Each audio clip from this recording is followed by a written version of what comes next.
Hello, I'm Deb. I'm the Traveling Stocking Stitcher, and I'm glad that you could join me here today. It's my channel about cross stitch, and I'm calling this episode, Look What I Excavated from My WIP Pile. It's my Amy Mandala Chatelaine. Can you dig it? Kind of an archaeological theme going on here. So I'm going to show you what I've been working on with that, and I've also got some other chatelaines and some other things I've been working on that I will show you. In particular on the Amy Mandala, it's pretty tricky to figure out where all the specialty stitches go, and that's the piece that I've just completed, all the specialty stitches, so I just have beading to go.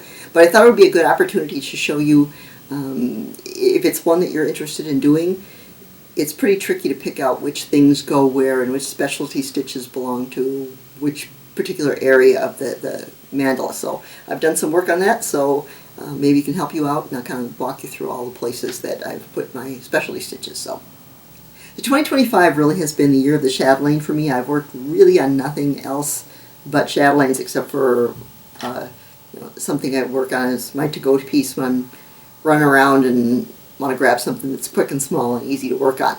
But really I've been doing nothing but chatelaines. And I realized when I did my last video where I showed a chatelaine that once you start working on these, they're big things, and being able to show them and hold them up and get them in the shot and point to things, and the camera reverses images and stuff. So I decided that I needed to have a different setup, so it's going to be a little easier for you to see, hopefully.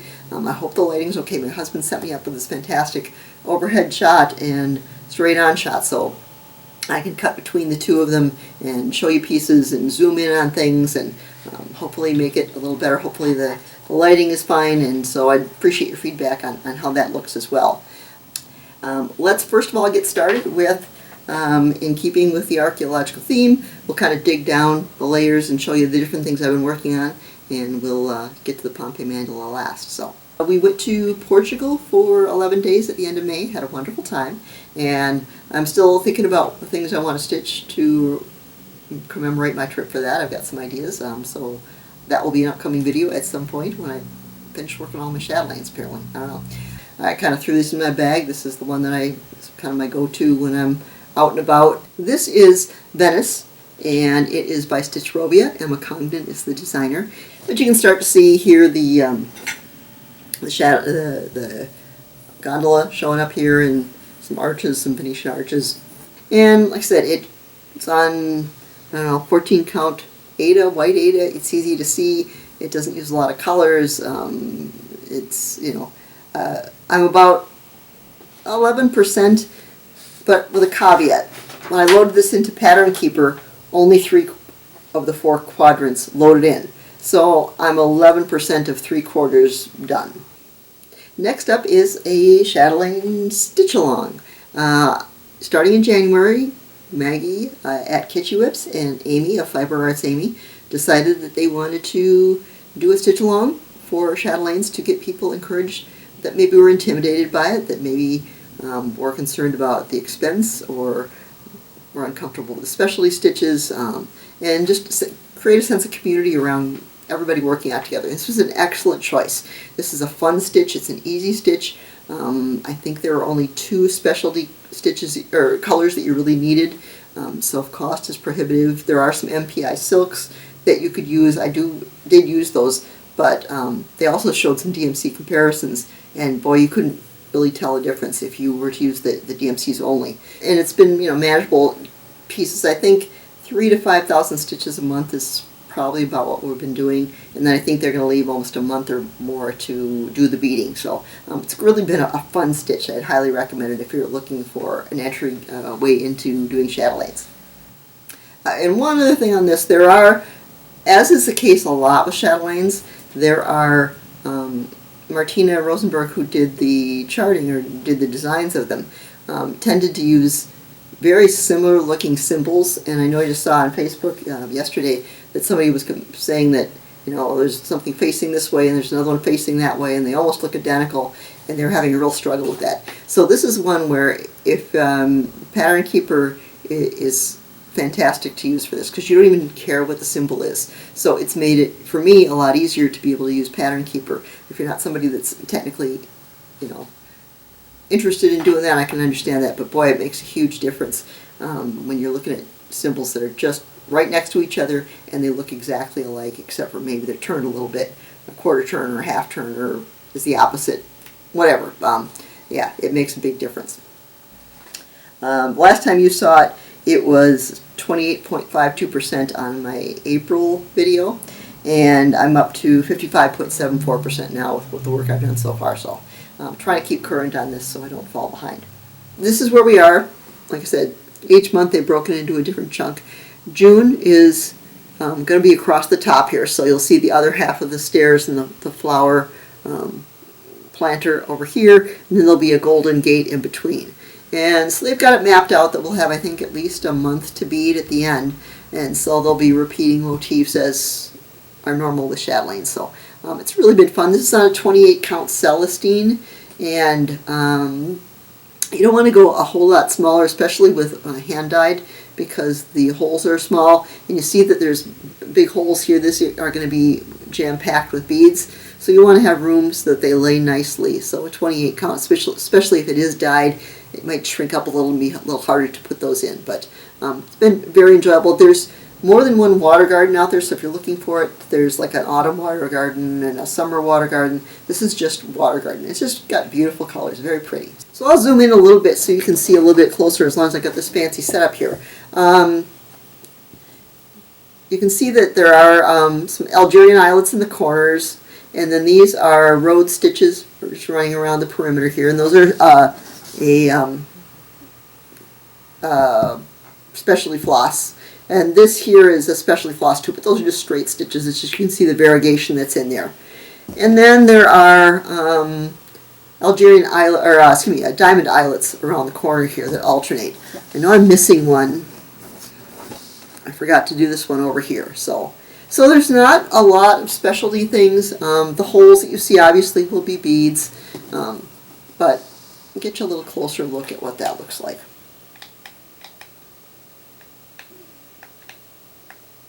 I did break a cardinal rule. I talked about traveling in my last video. I did a video for tips for traveling, and one of the things I said is I would never take a Chatelaine on a trip. You know, they're expensive, and they're big, and there are lots of colors and specialty flosses, and you can spill things and you can't wash them because of the stuff. Well, I ended up bringing this to Portugal. I didn't stitch on it in the plane, which I think is, you know, I'm just asking for trouble because you can't control, things are going to spill and stuff, and it's hard to see. But I did take this out in the hotel and on the bus between towns and stuff. So, you know, Chatelaines are kind of like kids. You know, they say, you know, you have your first kid and you're very cautious and you're following all the rules and stuff. And then by the time, this is my 6th Chatelaine, if I had 6 kids, I'm sure that do whatever you want. Let your brother raise you. I don't know. So, yeah, I was comfortable. It fit in, the portion we were working on fit into an 8x8 Q-snap, so they're a little less precious than they used to be. I've gotten over the intimidation factor, so the more you do, the better you feel. So that's my recommendation for getting familiar with Chatelaines. Next up, I have started beading my Venice Chatelaine. I'm really wanting to get this and Pompeii done for the 2025 Chatelaine Weekend Retreat coming up in July, and that is also hosted by Amy and Maggi, who are doing the SAL, and so I wanted to get as much as I possibly could done, and I think I got a good chance of getting 2 of these really knocked out. I had most of this done for quite a while and just needed the beads to get done, and I think I was a little bit concerned because I kind of, in the back of my head, said I've seen these things, and they, you know, sometimes they have these very straight rows of beads and all these things, and you know, people say, oh, I'm just going to go bead my Chatelaine now, and they don't really talk about how to position things. And so I started this last night and started looking at it, and realized that I'm actually going to do a video because there's kind of almost a checklist that I think I would go through in the future to figure out how to bead things, and Chatelaines specifically. I did find a video. My shout out for this video is Jan Hicks Creates. She did a bead tutorial video for Taj Mahal, specifically for Chatelaines, and talked about how to get them in nice straight rows horizontally, which is not the way I had beaded in the past, and I had not seen that particular method before. So very happy with how this is turning out. I'll zoom in here a little bit. and show you what this looks like. So I've really just done the centerpiece so far. I'm going to get real close into that middle part. There we go. Now, obviously there's one in the middle here. I didn't put that in. It's kind of a flower shaped thing, and I didn't put that in yet because there's a bead that goes on top of it, and I can't really make out for sure which kind that is, and I don't want to use up one that I'm going to need later. But you'll notice that I looked on the Chatelaine gallery, which I'd highly recommend. Hopefully someone has done, if you're doing a chart, it's one that somebody has done before. And you can see how they did it. But you see that in the corners here they have these diagonal, and then these are all vertical, and then the corner is diagonal here, and then everything over here then again is horizontal. So here, and so getting those straightened out, that technique really helped a lot, and like I said, I'll talk about that in the future. I just kind of wanted to show you where I'm at here, and then I've got some beads right around the corner, or around the perimeter of this Venetian mirror here. So scroll back a little bit. I've got it in a 17 by 17 Q-snap, and I think that's going to work well. Again, if I do a video, I'll show you the setup. I have a kind of a stand that I prop it up against, so I use that. And then, and that's going really well. Around the outside, I think I'll be able to do those by hand and not have to put it in a scroll frame because there's not a ton of beading around the edges, so the bulk of the beading is right in the middle here. So that is Venice Mandala. All right, now let's get on with the show. Let's talk about the Pompeii mandala. I have not been able to find a Flosstube video of anybody that has done any of the Pompeii mandala. I don't know if anybody else has found one out there. I've searched for it, and it seems to me searches aren't what they used to be. I don't know if they're trying to, use AI and, make us all be their beta testers for their search stuff and, be guinea pigs for that. And, it's kind of like they have this, the tech companies have this nascent technology that, we're all supposed to be guinea pigs and try it out for them, and you never get what you really seem to want anymore. So, I don't know, it's kind of like, go figure it out in your own time. If I called an Uber and a toddler showed up at the wheel, I wouldn't get in. So it's been frustrating. I started it about early December 2024, and the last episode you saw it, I was about 31.65%. And like I said, I've worked very hard to get all the cross stitches done, and then it was time to start on the specialty stitches.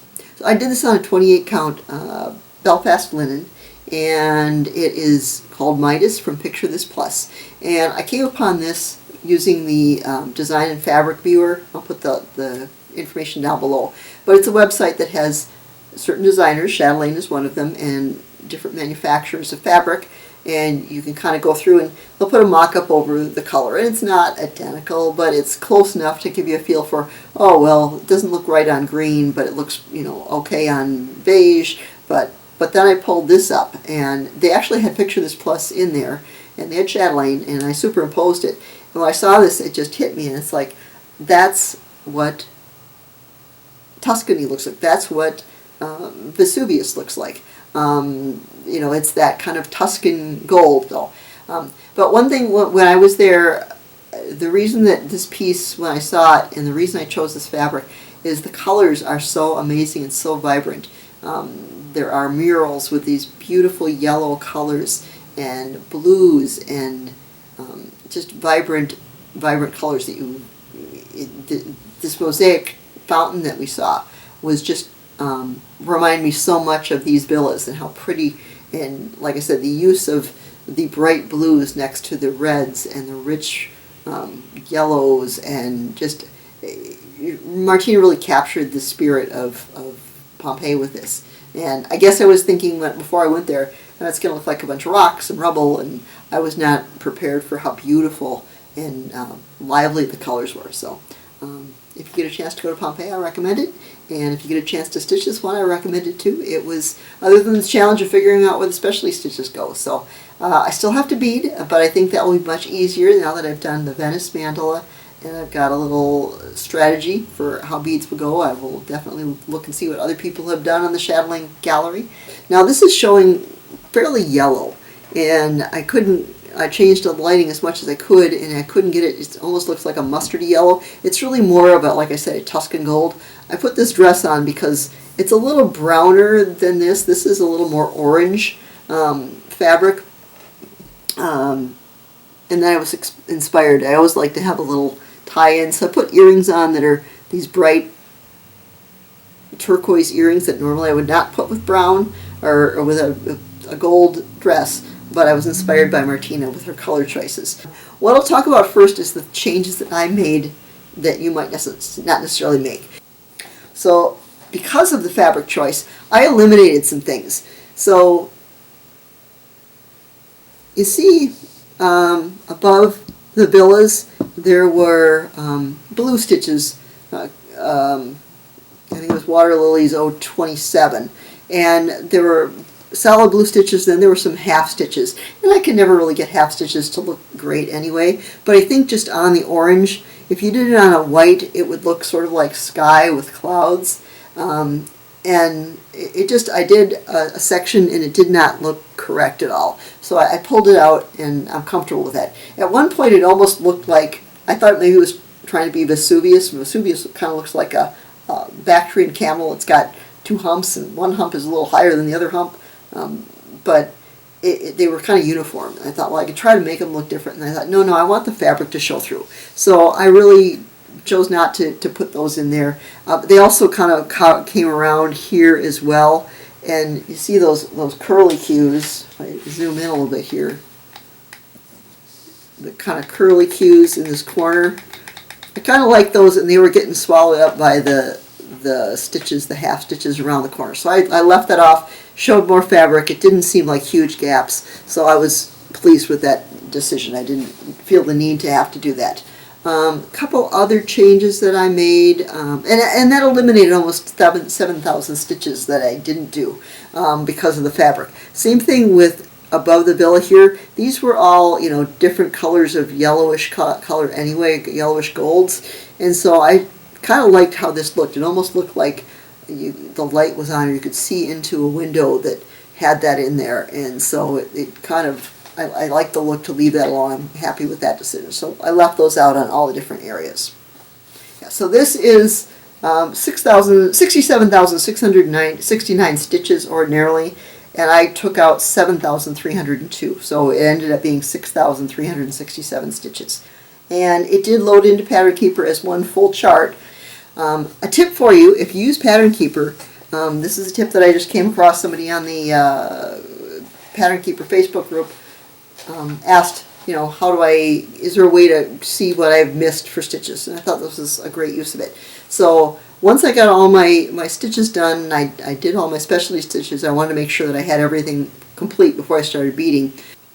In Pattern Keeper, you can change a setting to, you go into the settings icon, the little cog that's at the top of the window, and you choose a flat color setting. The default is showing the finished stitches in the thread color, but if you select this to a single color of your choice, I used gray, which is the default, and it made everything look gray. Like you can see here, you can kind of see the outside.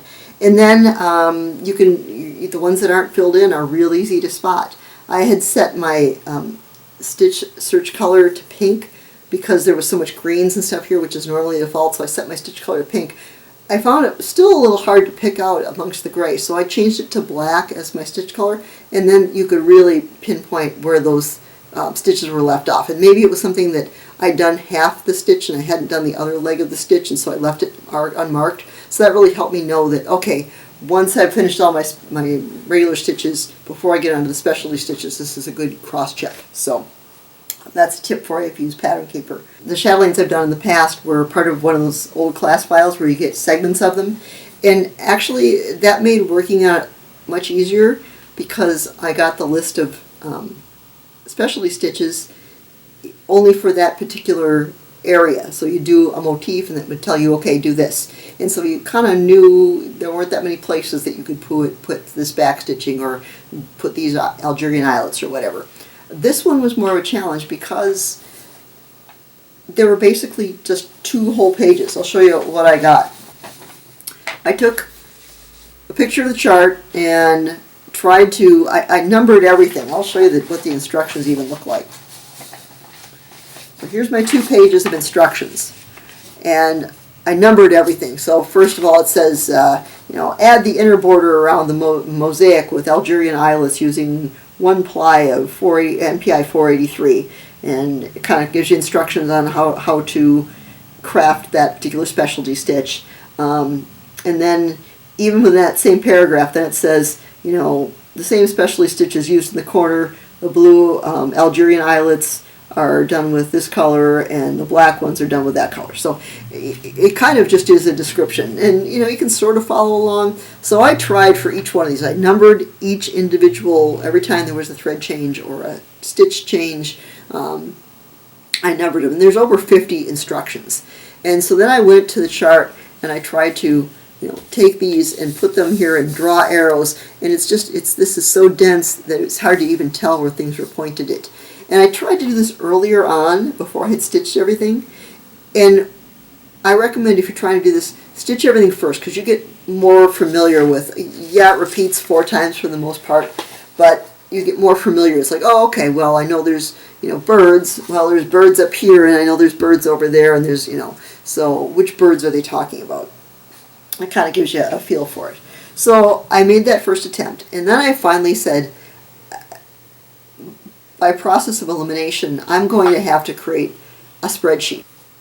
I'll put up on the screen what that spreadsheet looks like. But what I'm going to do is, I think, like I said, I've not seen anybody do this on Flosstube before, this particular design. So to help you out, it might get a little boring seeing where I put everything, but if you're interested in doing this chart, I think it will be a really useful resource, so you don't have to try to figure out where some of these are. And there's some that I never really ever figured out anyway. Now, it did say that it was going to start in the center, but it didn't, the first thing was not this Jessica goes in the middle. That was step like 7 or something like that. So the first thing was add the inner border around the mosaic with Algerian eyelets. So they're talking about these Algerian eyelets here. Now, these I didn't get, they're supposed to be MPI 483, and when I was kitted it up through European cross stitch, there wasn't a symbol for this particular color. That's why I don't think they included it in the kit. It was just a specialty stitch, so I don't know that they picked up that this is part of the thing. So I didn't want to wait, and I looked and got a conversion for it. So I used 995 DMC to do these Algerian eyelets, little borders around here. Which gives you some instruction on what they should look like, how they should look. So that was the first description or element they told you to do. And then it said the same specialty stitches used for the corner, the blue AEs, or Algerian eyelets. And so you see here, if I get a little closer maybe even, you can see the blue Algerian eyelets are up around in, this perimeter up here. There's almost a checkerboard look, and these are Algerian eyelets, and these are just straight cross stitches, petite treasure braid. So those are those. And then it says the third thing is the black Algerian eyelets, and those are right here. Oops, that's my tray tie. Yeah, so these are here. And again, both of these were supposed to be, the blue ones were supposed to be 823 MPI. I did not get those, so I used 797. And then the black ones, I mean, I can't believe you would buy MPIs for 993 just for these 3 in each corner Algerian eyelets. I used 310. No one would be able to tell the difference that I did not use those. So I think you're free to do the swap out of those. And on my spreadsheet I listed the color I actually used if I didn't have them. And the next thing it talks about is stems of flowers.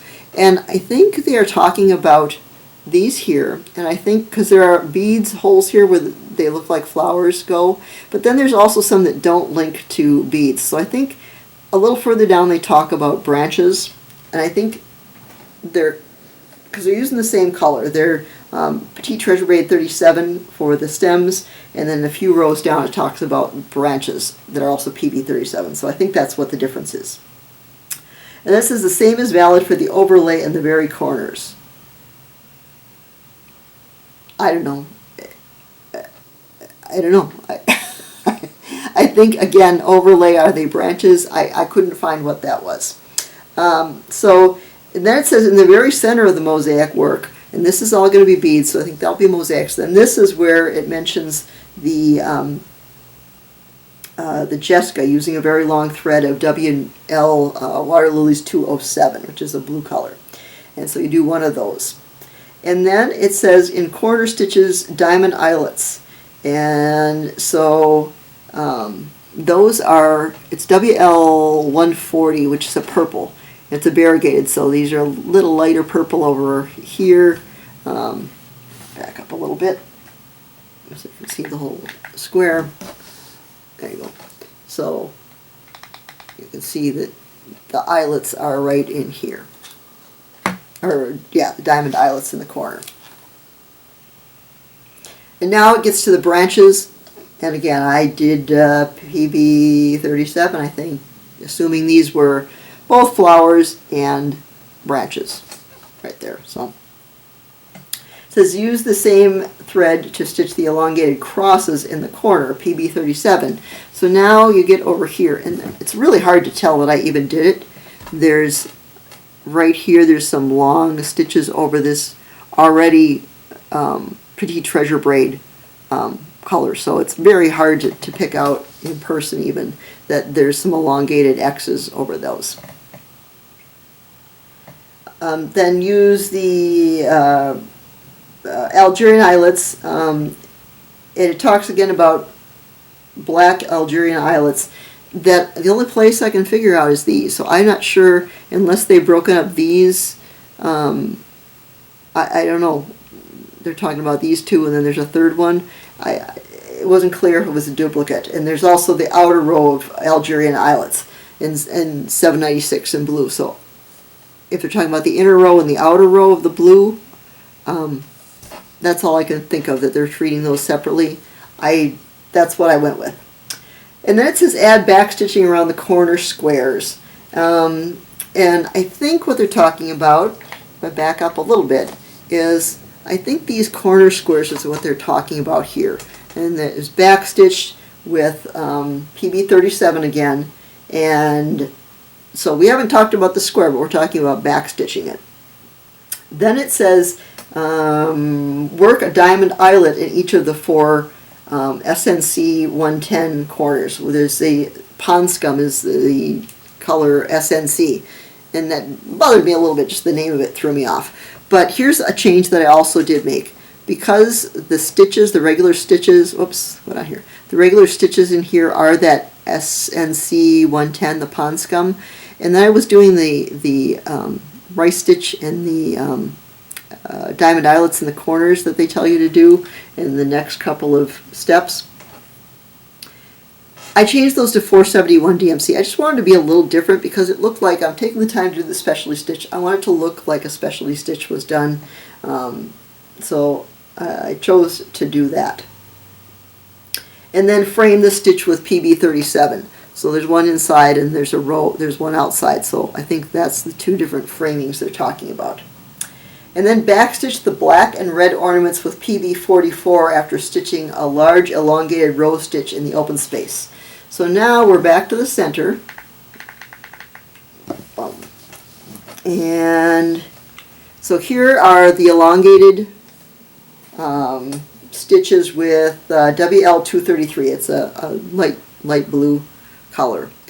And then the red and black ornaments are around here. So the PB 37 goes right around the outside of that to frame that. And then next thing says backstitch the black and red. Oh, sorry, I talked about that. Next thing, all lines on the columns are backstitched. Now on the chart itself, the very last page, way at the bottom, there is a picture of a column. And so I'll back up a little bit here. And now there's a few columns in this chart. There's some over in the corner here, and then there are each villa has columns. And so the one at the bottom looks like these, and it only shows one. So what I did is I did a mirror image. You see that there's two lines here, and then I did the two lines over here, and then there's one up here. One change I did make on the columns is you notice it goes all the way down here. It didn't show that on the chart. They wanted you, I think, to make this look like this was green, overgrown, but it seemed to me like the columns would be outside of that this looks recessed to me.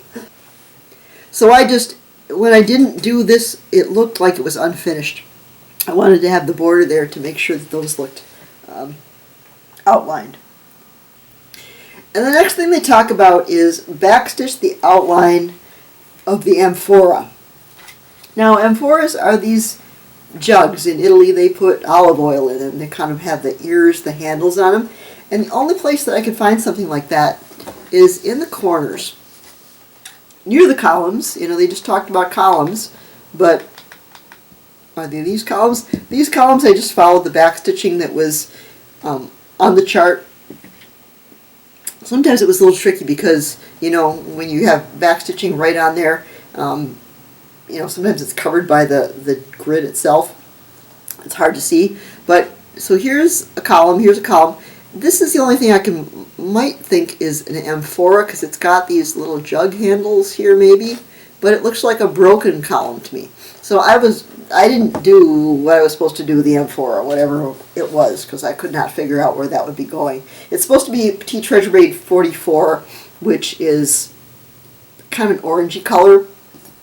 The only other thing I can think of is there's this element here where it's backstitched with PB44, and it's, let me get real close because it's hard to tell, sort of, that there is, again, that pond scum, that's SNC 110, lovely name for floss. You know, it's kind of circled around there, so, I don't know, is that the amphora? I don't know. Then it talks about the row of road stitches below in the building, and so I thought they're talking about below the flowering plant that's under the peak. So this row right here is supposed to be WL233. So, you know, on the chart you can see that that's where they have some road stitches. So that's what I put in here, right below that. And then at the bottom, work the row of tiny, dense road stitches. At the bottom of what? And it's not working from the center out. I think that they are talking then about, because this was, you can see this on the chart, that here's some tiny, dense road stitches. There's 4 on this side, 4 on that side. And when I did this spreadsheet, I put together, you know, the number that corresponded with the number that I assigned on the chart, and then I put the description that Martina had written. And then I kind of added a new column that said, you know, where is it? Is it in the buildings? Is it in the center? Is it in the corners? Whereabouts is it? And then I put another column that kind of says, where is it? So in the villa, is it on the roof? Is it in the base of the villa? You know, is it in the columns of the villa? You know, to give me a little more definition when I was going through there. And then I listed the actual stitch that they had you do, and then I listed the color, or my alternative if I didn't have the color that it called for. And then I listed a column for the number of plies that were specified. And then I did 4 columns because every motif really is repeated 4 times. So there's 4 villas, there's 4 corners, there's, except for the center, but there are, you know, even the center, there's this center, and then there's a second center, and there's a third center, a concentric kind of center. So I tried to break it down that way to give me a little bit more guidance of what to go on. So, and so because each thing repeats 4 times, I did a column for each 4 things, whether it was at the top, or left, or right, or bottom, or in the case of things in the corner, was it the outside left, the outside right, outside, you know, bottom, or top left, top right, bottom left, bottom right. So to just kind of give me an idea. And so then, depending on the stitch, you know, and things like if it was in here, you see that these row of dense road stitches are done here, and they're also done on this side. So when I was kind of using that as my checklist, I would say, okay, I did the top villa, and I did so I put TL for top left, or T times 2 for top right, to know that I had done both of these if I hadn't gotten them all done at one time. And then I would mark that cell green once I finished it, or if I only got half of them done, I would make it yellow, and then I knew I had to come back and finish that. So kind of, that's how I used the spreadsheet to help me. And then when I finished in all 4 places, I would just mark the whole column, or excuse me, the whole row green as complete. And the next detail that they gave me is an overlay of long stitches in the SNC 140 border. So this here is the SNC 140 border, so you actually have it going all the way across, separated by columns. And so it's just, basically bigger X's, and I think it was 2 plies of 495 NPI. And I had those, I think, from another chart, so I was able to do those. And it says, now work the columns of rowed stitches at the outsides. In the outermost row, what they're talking about here are, just a little bit, is these columns here.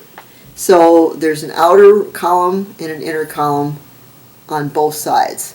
And so the first column, the outermost side, was WL Water Lilies 216. And the way I did these is, you notice that I had them top right to bottom left, top right to bottom left. Over here I did top left to bottom right. And so they kind of are mirror image, so they didn't look like they were all the same. And then when I got down to the corner here, then I did the same as over here. Top, bottom left to top right, bottom left to top right. And so I just to make them look, not quite the same. They seems like they should be opposite. You can do whatever you like. Doesn't say to do that. That was a choice that I made. And then the inner column, kind of the same thing. You're doing rowed stitches, and this one is SP012, but only 1 strand because that's a real thick. Where I used 3 strands here, I only used 1 ply for the inner column. So then you want to stitch the overlay back stitching on the roof singles. Now on this one, it does call for a variegated WL Water Lilies 196, and I kind of fussy cut a little bit because it was variegated, and I would do a piece and it was real dark, and then it would start to get light, and it looked like I just missed spaces. So you may want to either just use a non-variegated, I don't think anybody could tell a difference, or just be careful that you're using a darker section of the thread. And then the next element is the plants in the top of the roof with the 2 birds. Now, there's 2 birds here, there's 2 birds here. They're talking about this up in the peak up here, and they're talking about the plants. It's a little hard to see. Let me get a little bit closer here. And so you can sort of see that this is 3812 DMC, and there'll be some beads in here that'll make it look like flowers. So you've got 3 plants here and then 1 up here. So you do that, and then the next thing are the birds themselves up in the top here, and they're backstitched all around with 310. And I don't think it tells you that, but here's I did French knots to give them a little bit of eyes, and it says all over, but then the next down a little bit, it says the inner wings for the birds on the roof, or the birds, it didn't say the ones on the roof. These are metallic, it's Petite Treasure grade 37, just for the wings. And then in the row beneath the shingles is down here in the eaves. Now this one, I could find nothing that told me what to do. I looked in the Chatelaine gallery and sort of looked to see what people did, but on the chart it was like there was blank spaces and it didn't tell you what to put in here. So there is, I ended up doing a satin stitch using the 0112, the SP 0112, which is the same thing as I used in the inner row of the columns. And so those are all straight satin stitches. And then through here, it says overlay this bottom layer with 1 long horizontal stitch, and I used PBO2. I don't even remember if it said what to use. Just connecting all of those. These squares are Petite Treasure braids, just cross stitch, and so over the satin stitch is where the line, the horizontal stitch. Next it says work the upright row stitches on the left and right side. So this here, this was supposed to be NPI 725, and I did not have that, didn't include it. So I used 3777, and it said 3-ply, but even, I don't know how, the NPI usually just feels like DMC. So I only used 2-ply, because they already look fat. You can't see too much dimensionally, but they looked real fat. If I would have done any more, it would have looked really ridiculous. So I only did 2 plies of those, and next thing it says is backstitch, long stitch around those upright things. So using Petite Treasure Braid 44, I just outlined each one of those little square things there. And then the lines in the frieze. PB 37, Petite Treasure Braid 37, there's these little, it was really hard to even see. There's just a couple of little lines here, and there's like a little half an X here, and then there's a Y here on both sides of the eave, and you know, that's it, I guess. It was not clear that that was. And then the Algerian eyelet in the frieze is Gloriana 151, and there's just a little tiny eyelet here, and those are, on both sides. You know, all the billows have that little Algerian eyelet there. And then the tree and pots on the center are overstitched, and then they have details below. So, so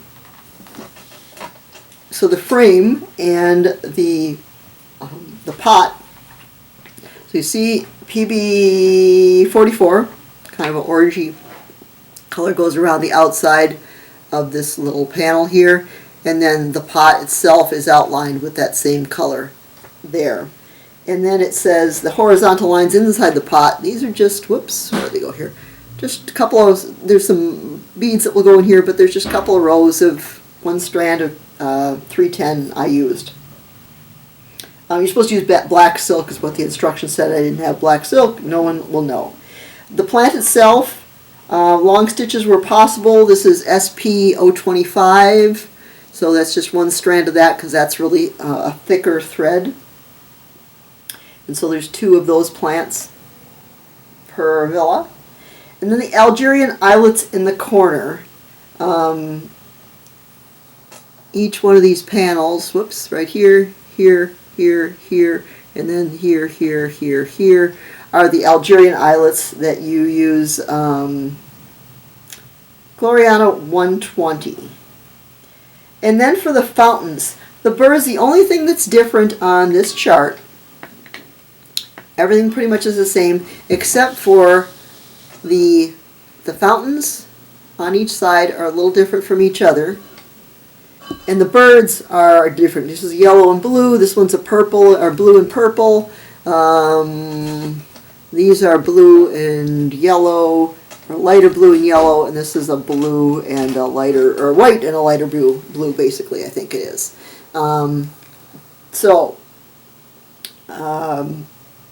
Depending on which one. So the top of this, let's see, which one is the top?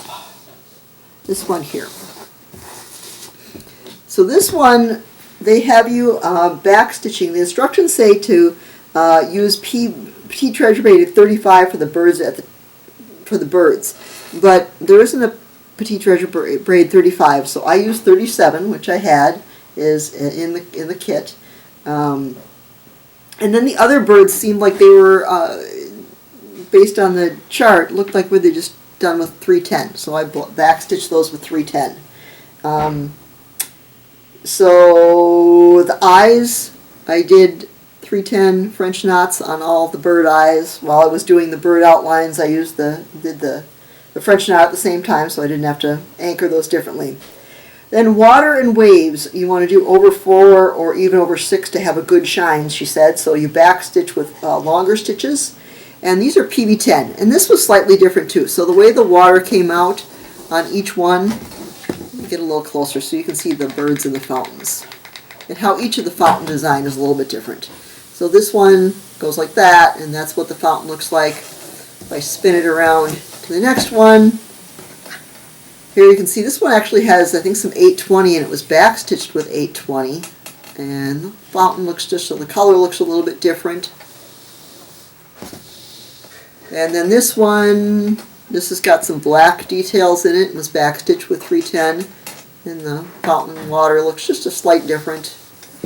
And then I think this last one had, yeah, water that kind of is going over this top thing, and just back stitched with black. It didn't have any black stitches inside of it. So the fountains are a little bit different. And then there's a detail that says grass is worked. Now, there's supposed to be long stitches of grass here. There's like 3 of them that just go like this. And I just wasn't liking how it looked. It just looked stray and random. So I chose to leave that off. It's supposed to be 30-53, 2 plies. Didn't do it. And then backstitch all the columns in the corner. So now we talked about columns over here. There's columns in the corner. So clearly the columns before were not the same as these columns. So that is just 310 Irish sub for black silk. And then stitch the inside, etc. of greenish squares using the first set of pond scum squares as your guideline. So I think what they're talking about is, so this is my first set of pond scum with, there's a rice stitch inside and then those diamond eyelets in the corners. And so there's another one just like that here, and there's another one like that here, and then there's another one here and another one here. And so I think that's exactly what they're saying. I used 471 instead of the pond scum to make them stand out a little bit. And then it talks about, regarding the change of direction with the half cross stitches, you can decide for yourself if you wish to stitch them with 1 or 2 plies. This, I believe, is referring to, I talked about how I eliminated the half stitches that were above the full stitches above the building. I didn't do that part because I left it off. It's WL029. And then pond scum scrolls in the corner ornament. Now this is where I think they're really talking about these pond scum scrolls that I talked about. That is Petite Treasure Braid 44, the one around here. And then the specialty stitches in the ornamental squares are the same as worked previously, but backstitch each outermost square. I think, again, they're talking about this. This one I had done, it said, I used PB02 on this one because there were some lighter colors in here. I think I'm going to pull that out and have everything be this darker PB37. Because, yeah, this is another one where I did PB02. And I just want them to look uniform. Find a corner where I did it the same. So, yeah, here I did PB37. Here, here, here, here, and here. And I just think it looks better to have them all, it stands out, otherwise it just gets to the back stitching, disappears over here. As long as we're talking about back stitching, and I'm up in this corner, I think this is 017, Gloriana 017, it looked like from the key that would be the back stitching around these little charts here. And there's Algerian eyelets, green Algerian eyelets in that corner. I can't remember if it is covered in there or not. And then it talks about using Petite Treasure Braid 14 below the first square towards the inner side. So, is it this one below the inner side? I don't know. If you make them all the same, I don't think anybody would know, and I think it would be okay. That covers the listed specialty stitches. The other part is back stitching. Like I said, you know, you could look at it on the chart. Sometimes it got eaten up by the grid lines. But in the key, you would see just lines, one line of color, and it would say what the color is. And then you'd have to find on the chart where that color might appear. So some of the ones I can point out to you that I found and did, I did these corners here. I didn't see them described, but these corners here, I did the back stitching of 310 of those there. These Algerian eyelets, this is what I was missing. Here's some Algerian eyelets here. And I think those I did also with the Gloriana 017, and then these are dense roads underneath that ornament there with the pond scum. So that's what I put there. And I think that pretty much covers all of the other things that I haven't talked about. So that is, I'll draw it back for one last look here. There'll be beads that go around every other, you see holes here, beads, beads, beads. So there'll be beads around the perimeter, and then this big swath in the middle. I don't know if there's a ton of other beads, but some here and there. So that is all of the specialty stitches. So hopefully that was of help to you. If you're interested in the spreadsheet that I put together, feel free to drop me an email. My information is down in the description box, or if you want to share it in the comments. I also have talked to Dawn, who is at Dawn TCB on Instagram. She works for the Chatelaine.de website, and she said, "Oh yeah, we'd be willing to put that on our webpage." The Facebook group, the Chatelaine Support Group Facebook group, has a place where you can put files, so I'll probably drop that in there as well. And any information that you have, if you've done this and have insights where things are supposed to go, please feel free to tell me that as well. So, but rather than all of us trying to figure out where this goes, it makes it easier if we can all share the load. So, I do like to have a fun fact in every one of my videos, and this one I do have a Pompeii fun fact, and it involves excavation. Pompeii is 2/3 of the way excavated, specifically about 49 hectares. If you're not familiar with that, it is about 121 acres have been uncovered. There's 66 hectares or 163 acres that have not yet been unearthed. So roughly 1/3 of the city still remains buried under the volcanic ash. So thank you so much for joining me. I hope this was helpful. We can add a little bit to the Chatelaine canon that is out on Flosstube. There's so many designs out there that I don't think you could find, even a half of them on a video. So anybody else has got other videos, please share that information, because it's so much effort for each individual person to figure this out on their own. I appreciate you joining me, and I will see you again next time. Thanks so much. Bye.